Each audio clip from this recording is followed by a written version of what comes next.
I should have known better. Driving in the dead of night down a dark ribbon of asphalt is enough to put anyone to sleep. Add in the complete lack of scenery, unless of course you count endless rows of giant corn stalks that flank both sides of the road. I don't know how they make them grow that tall. Maybe they put something special in the fertilizer. But in any case, rows upon rows of corn with nary a break in sight for miles can make me go a special kind of crazy. That is, if I can keep my eyes open long enough. I wish there was some other way for me to get home at night, any other way, but there isn't. I live at the far end of the road surrounded by cornfields. Going faster wasn't an option. With the corn so close to the road, I had no warning if a suicidal deer jumped out in front of me. And believe me, I've had plenty of those. Fortunately, I kept to my own personal speed limit of 40 miles per hour. It helped me to avoid making a fur hood ornament out of many a deer, not to mention the other creatures that seem to think they own the road. My car was a factor too. At this point, I'm not sure it would tolerate going much faster than 40. The engine light had gone on around a month ago, but I didn't have the time or money to get it to a garage. I just prayed every time I turned the key that it would start and get me home or to work, depending on what time of day or night it was. Those were the only places I went anymore, home and work. Occasionally I'd stop after work and get some groceries, but that was it. When you worked at a factory like me, that seemed to think you were just another machine they could run as much as they wanted. Home and work was all your life consisted of. This night I'd be especially glad to get home. My feet were killing me, and I was exhausted. I was due back at work in less than 12 hours, and needed to get as much sleep as I could. Not that any of that was a rare occurrence. My feet were always killing me, and I was always exhausted. Even on my days off, all I did was sleep, trying to catch up from a week of working 12-hour days. The corn seemed to be blurrier than usual tonight, and I caught my eyes going closed more than a few times. I woke up to the sound of metal grinding and lights flashing on my dashboard as the car lurched to a stop. There was no time to pull over. It ground to a halt in the middle of the road. Futilely, I tried to start it a few times, only to be rewarded by the sound of metal grinding against metal. No, I said. Please don't do this to me. It ignored my pleas. Closing my eyes, I turned the key one last time, praying for a miracle. The engine didn't even click. It was done. I smacked my head off the steering wheel in frustration, not doing any damage to the wheel, but starting me on a headache.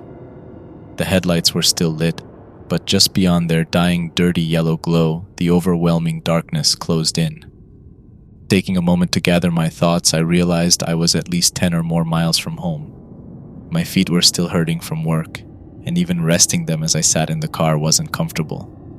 I didn't relish the idea of walking, let alone for miles. It was a little after 3 in the morning. Even if I was able to afford AAA, no one was going to drive out here at this time of night. For a brief moment, I thought about sleeping in the car, but there was always the chance of being run over by one of the tractor trailers that hauled corn from the local farm that surrounded me. Dying in an accident because I was too stupid to get out of the road would be just my luck. I decided to avoid that scenario.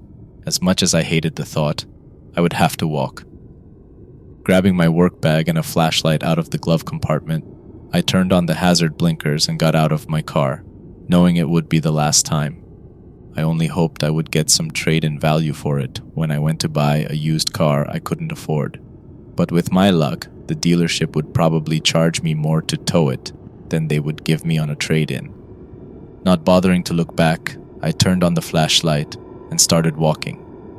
Pain shot through my feet and up my legs with every step. After 10 minutes, I couldn't take it anymore.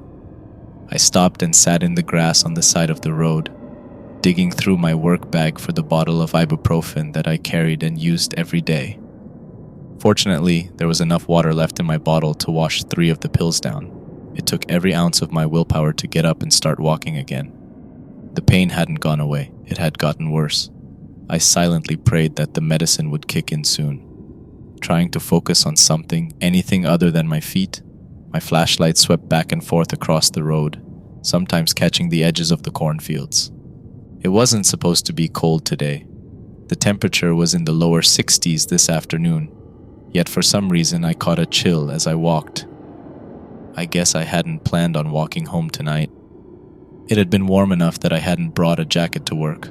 Now I regret that decision. As if reading my mind, the wind kicked up, sending a gust my way, causing me to shiver. What's next? A rainstorm? I thought. I looked up into the pitch-black sky with not a single star in sight, waiting for the impromptu shower that was sure to come. That was the way my luck was running. As I waited for the downpour, I trudged on, each step delivering pain. I wished there was a way to prove that the company was at fault, sue them, and retire. But I knew there was no proof. Others before me had gone through the same thing, and none of them had any proof either. They just slowly disappeared one by one. Management found some excuse to fire them, and since the company was such a large employer in the town, the fired person was also blacklisted. I know they say blacklists don't exist. Tell that to the people who were fired and weren't even given unemployment because the company didn't want to pay for it. So they bullied people into keeping their mouths shut.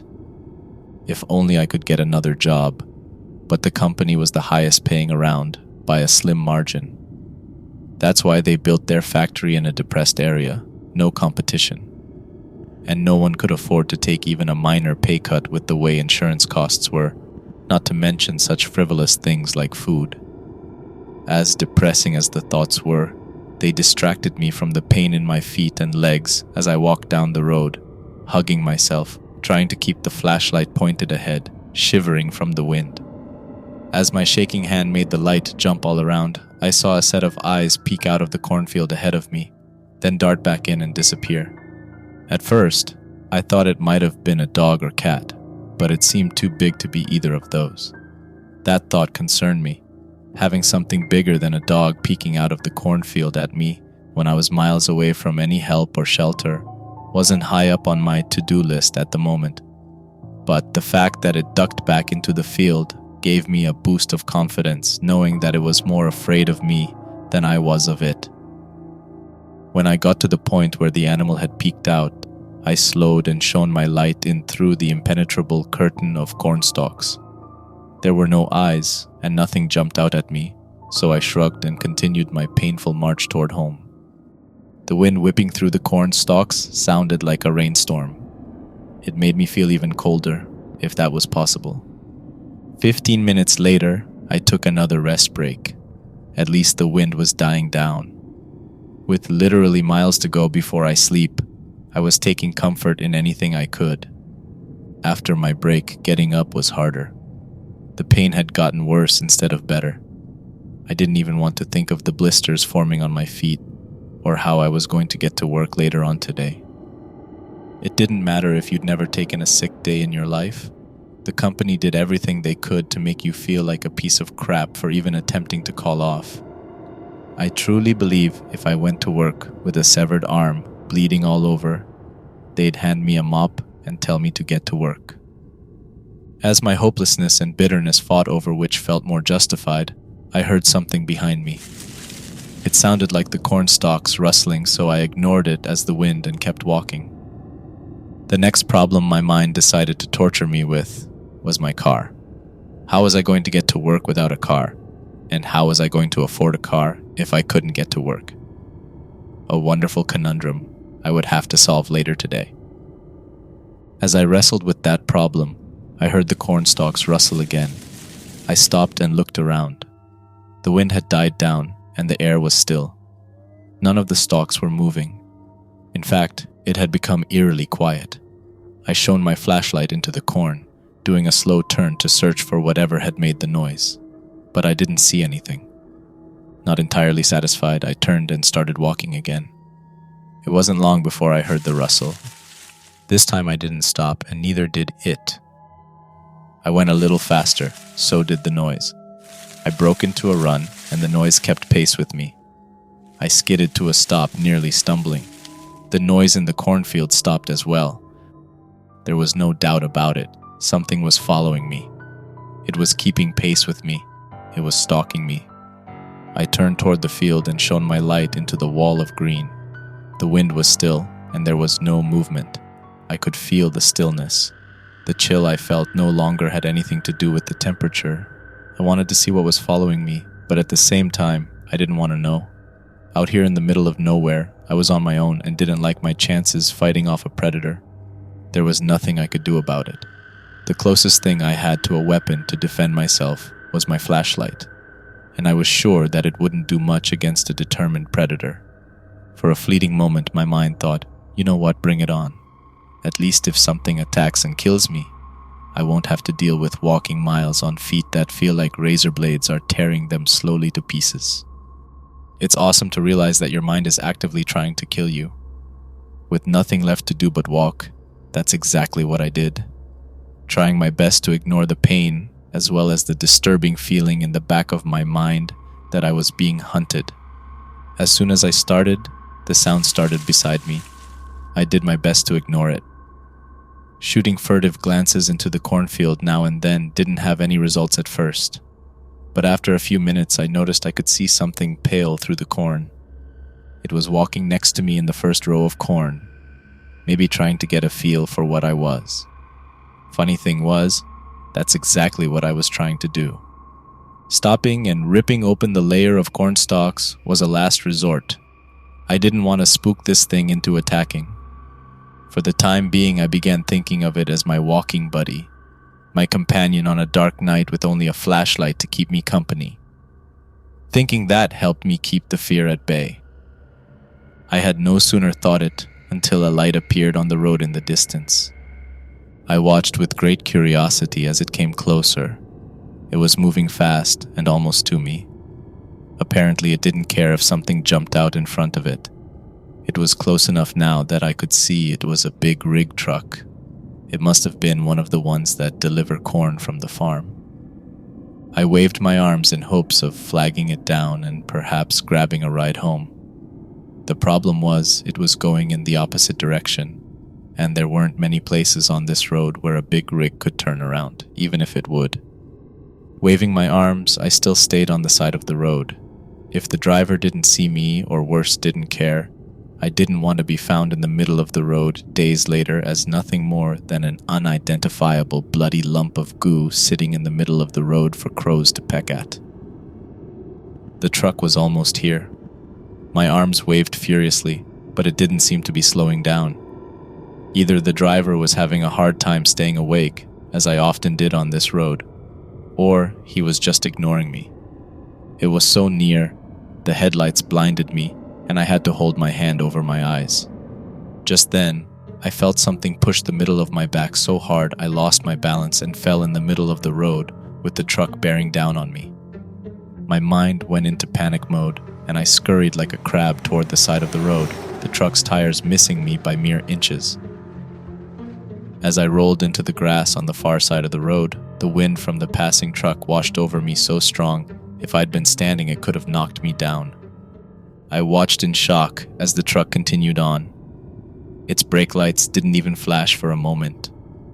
Hopelessness and rage fought for control as I watched the lights disappear into the distance. It didn't even dawn on me how I had ended up in the middle of the road until I stopped to think about it. Someone or something had pushed me. Someone or something wanted me dead. I shone my light over in the corn and stared at the other side of the road. Something in the corn stared back. All I could see was a pair of glowing eyes. They were somewhere between white and yellow. I seem to remember reading somewhere that a predator's eyes would shine white or yellow when reflecting light. This, plus the fact that this thing had just tried to commit truckicide, made me think the chances of me getting home tonight in one piece were next to zero. It must have sensed my fear and felt emboldened by it, because it stepped out of the corn toward me. It took my mind a moment to sink in what I was even seeing. It was hideous, with large protruding eyes, pale skin, and many more arms or legs than any animal was supposed to have, at least any natural animal. The extra arms dangled just behind its neck, but they looked oddly human, with the exception of thorns growing out of them, and razor-sharp claws. It looked like something out of a horror movie. as if someone had been playing around in the gene pool and the lifeguards blew the whistle on them. It was bigger than a dog, but had no fur, like it had been skinned. The thing that sealed the deal was its enormous sharp teeth that it showed when it hissed at me and started across the road. I didn't hesitate. I turned and ran into the field on my side of the road. When I was younger, my friends and I used to play hide and seek in the cornfields, and one of the first things I learned was never run in a straight line. I zigzagged and doubled back as the terror in my mind gave my feet the will and strength to escape. At least the moon was half full, or was it half empty, giving me a little light to see my path. And then as suddenly as I'd started, I stopped, dropped, and did everything I could to be as quiet and still as possible. It wasn't easy, especially at first when my breaths were coming in ragged gasps and I had to cover my mouth, trying to breathe slowly and quietly when my oxygen-starved lungs were screaming for more air as quickly as possible. One of the lessons I'd learned early on in my hide-and-seek career was when you dropped, make sure you're in a comfortable position. I'd forgotten that lesson tonight, maybe out of sheer terror.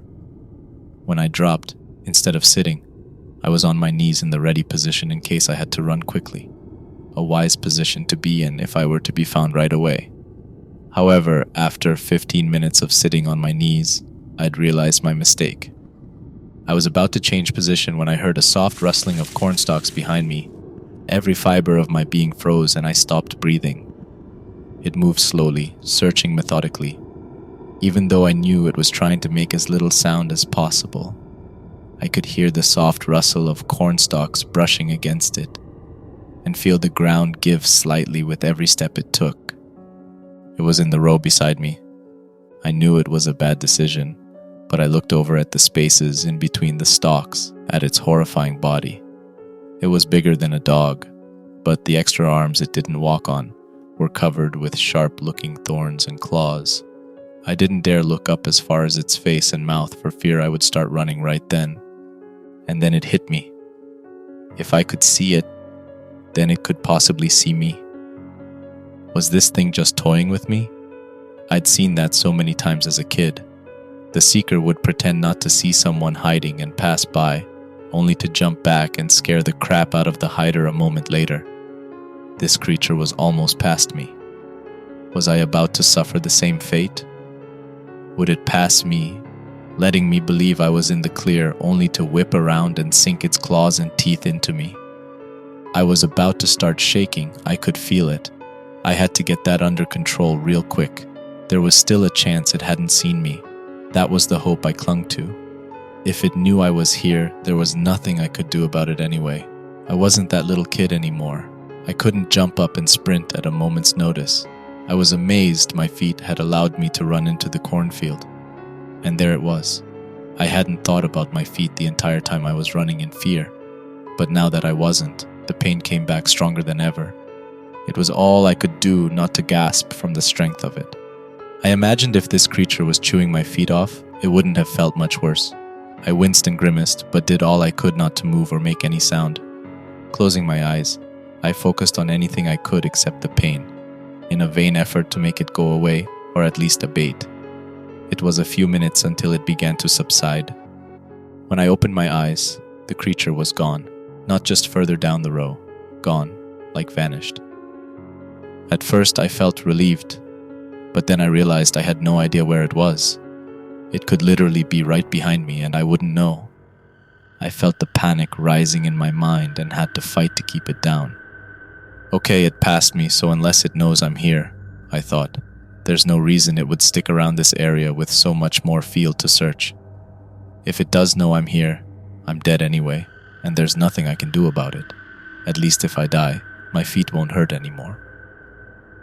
As strange as it sounded, that seemed to calm me down for the moment. Next, I focused on getting in a more comfortable position. My knees were screaming for mercy.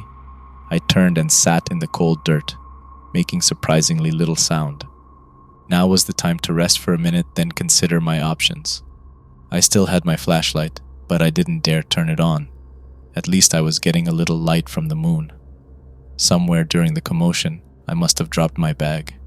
A shame, really, because I could have thrown it in the opposite direction to misdirect the creature.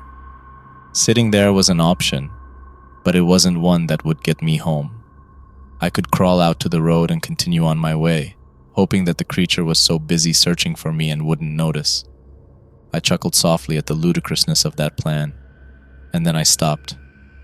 Why not? I thought. If it already passed me and didn't know I was there, maybe it would keep searching oblivious that I had quit the deadly game of hide and seek and was heading home. The longer I thought about it, the more plausible it seemed. At least it was a plan, something to focus on rather than impotent fear. I turned around as quietly as possible and began crawling toward the road. After a short time, I'd had enough of that and stood, stepping sideways to brush against as few of the leaves as possible. I found the noise I made this way was less than what I did while crawling. But it was still noise. I had no idea how near or far that thing was, and if it was close, it was bound to hear me. The thought made me want to go faster, but I realized that panic would only get me caught. Besides, maybe it was making just as much noise looking for me. As I comforted myself with that thought, I felt the first raindrop hit my cheek. Looking up, I watched the moon disappear behind rain clouds, and with it went my light. At this point, it didn't matter. I was in a road that was heading toward the road, hopefully. And once I stepped out onto the road, I could use my flashlight again, covering it up and only allowing a sliver of light to escape at a time. I kept walking, glancing behind me from time to time as the rain intensified. It wasn't long until the fear of the last hour or so gave way to shivering as the cold rain soaked into my clothes. I once again lamented not bringing a coat. All I could see were a few corn stalks in front of me. The storm had robbed me of even the little light the moon had provided. The rain pounded harder so that I could barely hear myself walking. I took the opportunity to walk faster, when suddenly the cornstalks disappeared. It happened so fast I nearly lost my balance and fell face first onto the road. I had made it out of the field. I felt like whooping and hollering, but that would just tell the monster where I was. Instead, I turned my flashlight on and covered it with my hand. Looking left and right, I remembered which side of the road I was on and turned left to start for home again. I breathed a silent prayer that the thing would stay lost in the field until I was home, in bed, asleep. The rain was coming down in sheets, but I trudged on through it. The monster chasing me took away any thought of rest breaks. The next time I sat down would be in my living room. I limped on through the rain, pain shooting through my feet, but I didn't care. I wondered if I would make it all the way home. It had to be at least 6 or 7 miles away, through the pouring rain, with a homicidal monster hunting me. I never thought all that would happen when I left for work this morning. As I pondered my survival, the rain in front of me began to glow. I stopped and watched as a shadowy figure rose out of the pavement. What now? I thought. Have I entered the freaking Twilight Zone? Staring at this growing apparition, I suddenly realized it was my shadow. I whipped around and saw a truck barreling down the road toward me. It could be my salvation or my doom. I aimed my light at the driver's side windshield and prayed for the best. For one long moment, nothing changed. The truck kept coming just as fast as ever. Then, miracle of miracles, I heard it slow with the jake brake and eventually come to a stop beside me. The driver's side window came down, and a large woman stuck her head out through it. "Are you nuts?" she screamed. "You trying to get yourself killed?" "No, ma'am, my car broke down," I called back. "I was just trying to get home." She shook her head. "Where's home?" I pointed in the direction she was headed and said, "Around 7 miles that way." She looked at me as I stood in the pouring rain, and for an instant, I thought she would roll up her window and leave me standing there. Of all the terrors I dealt with tonight, that would be the worst. "All right, get in," she said, nodding toward the passenger side. I ran around and climbed up into the cab, profusely apologizing for getting her seat wet. "It's a company truck," she said. "It don't matter to me." She put the truck in gear, and it slowly started forward as I leaned back in the seat and closed my eyes. "Was that your car back there in the middle of the road?" she said. "Yes, ma'am," I said. She looked at her odometer. Well, you walked around 4 miles so far, she said. I nodded as we picked up speed. Glancing in the side mirror, I saw something running down the road after us, but losing ground quickly. I knew I had escaped death by a margin of a minute.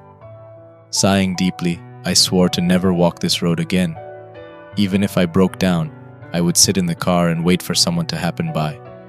We passed the large farm that I knew was her destination, and stopped 2 miles later when we got to my house. It was the only one at the end of a cul-de-sac. The realtor told me they were going to tear it down because the housing development it was supposed to start never happened.